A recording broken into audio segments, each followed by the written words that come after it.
레위기 3장 1절에서 17절까지 말씀입니다. 주의 말씀을 들으십시오. 사람이 만일 화목제의 제물을 예물로 드리되 소로 드리려면 수컷이나 암컷이나 흠없는 것으로 여호와 앞에 드릴지니 그 예물의 머리에 안수하고 회막문에서 잡을 것이요 아론의 자손 제사장들은 그 피를 제단 사방에 뿌릴 것이며 그는 또 그 화목제의 제물 중에서 여호와께 화제를 드릴지니 곧 내장에 덮인 기름과 내장에 붙은 모든 기름과 두 콩팥과 그 위에 기름 곧 허리 쪽에 있는 것과 간에 덮인 꺼풀을 콩팥과 함께 떼어낼 것이요 아론의 자손은 그것을 제단 위에 불 위에 있는 나무 위에 번제물 위에서 살을지니 이는 화제라 여호와께 향기로운 냄새니라. 만일 여호와께 예물로 드리는 화목제의 제물이 양이면 수컷이나 암컷이나 흠없는 것으로 드릴지며 만일 그의 예물로 드리는 것이 어린 양이면 그것을 여호와 앞으로 끌어다가 그 예물의 머리에 안수하고 회막 앞에서 잡을 것이요 아론의 자손은 그 피를 제단 사방에 뿌릴 것이며 그는 그 화목제의 제물 중에서 여호와께 화제를 드릴지니 그 기름 곧 미골에서 밴 기름진 꼬리와 내장에 덮인 기름과 내장에 붙은 모든 기름과 두 콩팥과 그 위의 기름 곧 허리 쪽에 있는 것과 간에 덮인 꺼풀을 콩팥과 함께 떼어낼 것이요 제사장은 그것을 제단 위에서 불사를 지니 이는 화제로 여호와께 드리는 음식이니라. 만일 그의 예물이 염소면 그것을 여호와 앞으로 끌어다가 그것의 머리에 안수하고 회막 앞에서 잡을 것이요 아론의 자손은 그 피를 제단 사방에 뿌릴 것이며 그는 그 중에서 예물을 가져다가 여호와께 화제를 드릴지니 곧 내장에 덮인 기름과 내장에 붙은 모든 기름과 두 콩팥과 그 위의 기름 곧 허리 쪽에 있는 것과 간에 덮인 꺼풀을 콩팥과 함께 떼어낼 것이요 제사장은 그것을 제단 위에서 불사를 치니 이는 화제로 드리는 음식이요 향기로운 냄새라. 모든 기름은 여호와의 것이니라. 너희는 기름과 피를 먹지 말라. 이는 너희의 모든 처소에서 너희 대대로 지킬 영원한 규례니라. 아멘. 요즘 들어서 꽤 느슨했지만 유대인들은 전통적으로 토라를 교육하고 또 그것을 가르치는 것을 엄격하게 합니다. 일반적으로 자녀가 5살이 되면 구약 성경을 가르치는 이 토라를 가르치는데요. 또 흔히 모세오경이라 불리는 창세기, 출애굽기, 레위기, 민수기, 신명기 이 5권을 특별히 가르칩니다. 그렇다면 유대인 부모가 자녀에게 가장 먼저 모세오경 중에 가르치는 성경책은 어떤 성경책일까요? 바로 우리가 5월부터 묵상하고 있는 이 레위기 말씀입니다. 창세기가 아닌 레위기로 성경 교육을 시작하는 것 보더라도 레위기가 얼마나 중요한 책인지 우리는 알 수 있습니다. 레위기는 어떻게 제사 드릴 것인가, 어떻게 하나님께 예배할 것인가에 대한 말씀과 또 이 제사한 그 사람이 어떻게 살아야 하는가를 자세하게 가르쳐주는 그러한 책입니다. 한마디로 말해서 예배와 삶에 대한 구체적인 지침서가 이 레위기입니다. 5살짜리 유대인 아이들도 레위기를 처음으로 배울 수 있는 그러한 성경책이라면 레위기를 이해하는데 크게 어려운 책은 아니다라는 자신감을 가지고 레위기 말씀에 접근하면 좋을 것 같습니다. 처음 이 서론 부분은 7장까지 5가지 이 제사법에 대해서 설명하고 있습니다. 1장에서는 모든 전체들을 다 채워서 하나님께 온전히 수직적으로 헌신하여 바치는 번제에 대해서 설명합니다. 어제 보았던 2장에는 이 유일한 곡식의 제사로 이 감사의 제사인 소제에 대해서 이야기하고 있고, 오늘 금방 읽었던 이 본문 3장은 감사의 제로서 수직이 아니라 수평적으로 어떻게 나눔을 할 것인지, 나눔의 잔치에 대한 하나님 앞에서 거룩한 교제에 대한 그런 화목제가 나옵니다. 그리고 이어서 속죄제, 속건제가 나옵니다. 번제가 하나님께 온전히 바쳐진 그러한 제물이라면 화목제는 큰 제물 중에서 일부만 하나님께 바치고 나머지 대부분은 다 그 제사를 드린 사람과 또 제사자와 또 함께 있는 이웃들과 나누는 그러한 제물이었습니다. 번제가 하나님께 올리는 수직적인 제사라면 화목제는 주변 사람들과 기쁨을 나누기 위한 수평적인 제사였다라고 이해하시면 됩니다. 화목제의 핵심은 교제, 잔치 아니면 파티라고 볼 수가 있습니다. 하나님과 제사장 그리고 바친 자와 예배자 모두 함께 화목제물의 고기를 먹으며 거룩한 교제의 제사를 나누는 게 화목제입니다. 좀 더 현대식으로 표현하면 즐거운 불고기 파티였다라고 보시면 됩니다. 오늘 우리가 읽었던 본문은 소불고기 파티, 양불고기 파티, 염소불고기 파티를 어떻게 이웃들과 함께 즐기는가에 대한 내용입니다. 화목제라는 히브리어 단어는 우리가 잘 아는 이 샬롬이라는 단어와 뿌리가 같은데, 관계가 좋은 상태, 평화적인 상태, 친교를 뜻합니다. 그래서 화목제라는 이걸 영어 성경으로는 peace offering, 평화의 제사로 번역하기도 하고 fellowship offering, 친교의 제사다라고 번역하기도 했습니다. 화목제는 하나님이 이미 우리에게 주신 구원의 은혜와 기쁨 속에서 하나님과 누리고 있는 그 화목한 관계에 대해서 감사하기 위해 드리는 제사입니다. 이와는 다르게 하나님과의 관계가 틀어졌거나 깨어졌을 때 그 관계를 회복하기 위해 드리는 제사가 속죄제와 속건제인 것이죠. 화목제는 감사와 서원, 나눔의 의미가 강하기 때문에 사실 이 화목제만 드린다기보다 다른 제사와 함께 번제를 드리고 화목제를 드리고 그런 경우가 많았습니다. 오늘 먼저 화목제의 제물의 특징에 대해서 함께 살펴보고 화목제가 가지는 의미에 대해 잠시 생각하는 시간을 가지겠습니다. 어떤 제물을 우리가 화목제로 드릴 수 있었을까요?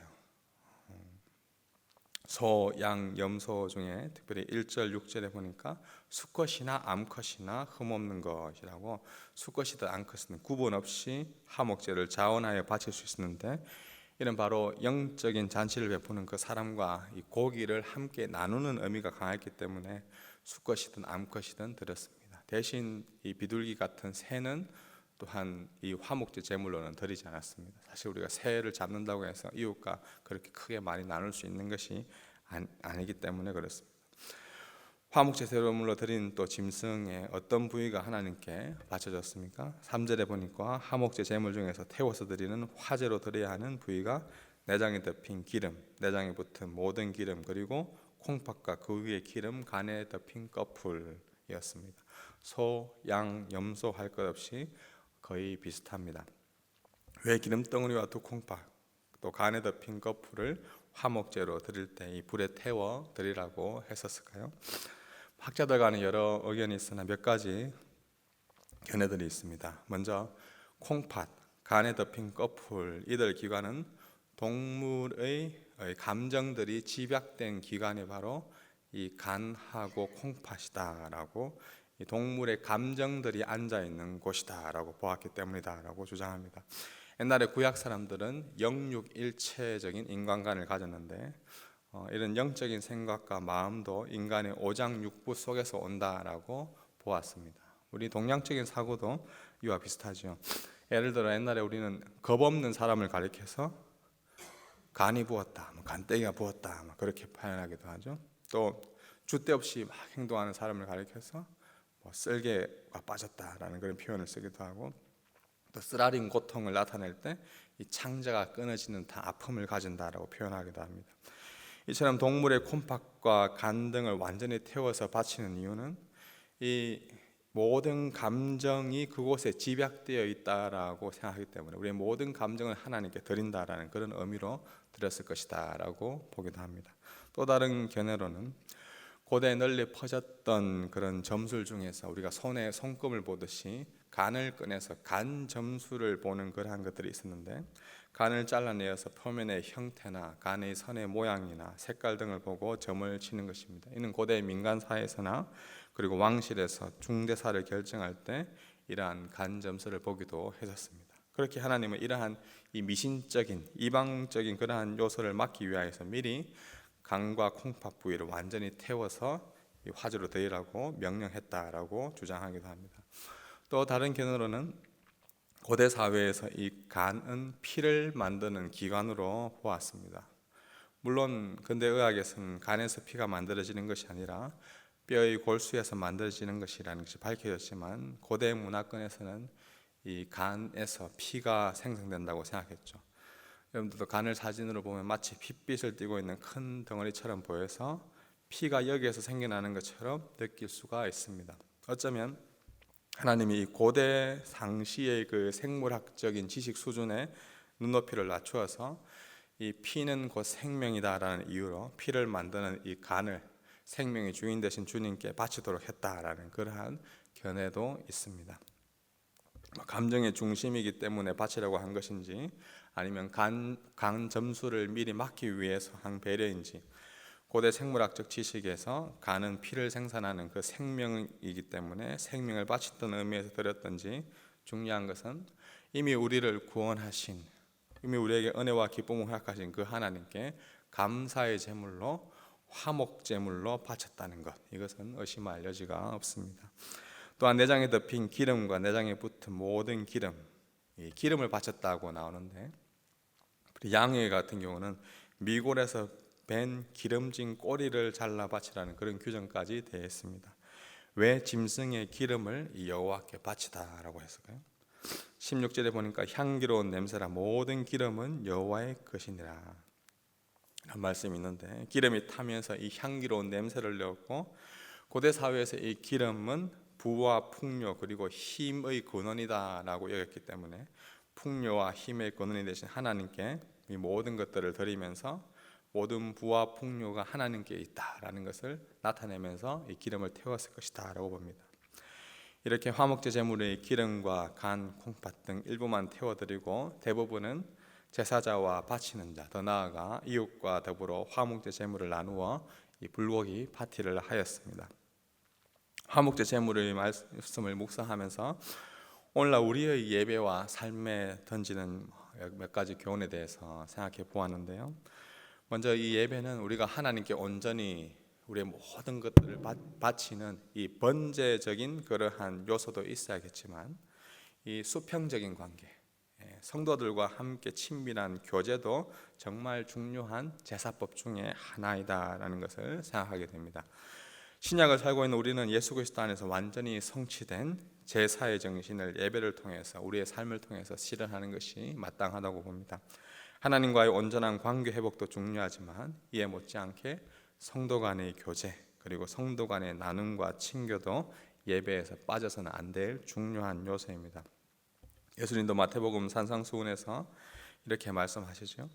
그러므로 예물을 제단에 드리다가 거기서 네 형제에게 원망들을 말한 일이 있는 것이 생각나거든 예물을 제단 앞에 두고 먼저 가서 형제와 화목하고 그 후에 와서 예물을 드려라. 우리가 매주 드리는 예배를 통해 단절되고 끊어졌던 그러한 관계들, 서먹서먹한 그러한 관계들이 용서받고 용서하고 또 이해와 관용이 있을 때 화목제를 드리는 그 예배자가 오늘날 우리의 삶 속에 적용된다라고 볼 수 있습니다. 또한 예배 드려 나오면서 성도 간에 서로 축하할 일이 있으면 함께 축하하고 기뻐하고, 함께 감사할 일이 있으면 함께 감사 제목을 나누고, 또한 함께 아파하고 기도할 일이 있으면 함께 기도하는 것, 그것이 이 화목제 제사의 정신을 이어가는 것입니다. 무엇보다 식사와 교제, 나눔이 풍성하게 이루어지는 것이 오늘날 화목제의 실제적인 적용이 될 것입니다. 어제 저녁 성인 알파 이 초대 만찬을 시작으로 1주차가 시작되었는데요. 이 만찬의 자리에 함께 있으면서 이곳이 지금 화목제 잔치를 나누는 곳이구나라는 그런 생각을 했었습니다. 받은 은혜를 감사와 기쁨으로 성도들과 나누고 더 나아가서 이웃들과 함께 감사하며 나누는 것, 오늘날 화목제를 드리는 살아가는 삶입니다. 더 나아가 우리의 물질뿐 아니라 어려운 이웃을 섬기는데 우리의 시간과 힘과 재능, 은사를 나누는 삶이 화목제의 정신을 전하는 삶인 것입니다. 이를 위해 감사와 기쁨으로 오늘도 우리의 이웃들과 우리의 성도들과 함께 온전한 삶의 화목제를 드리는 우리 모든 성도님들 되기를 주님의 이름으로 축복합니다. 우리 새 찬송가 508장 통일 찬송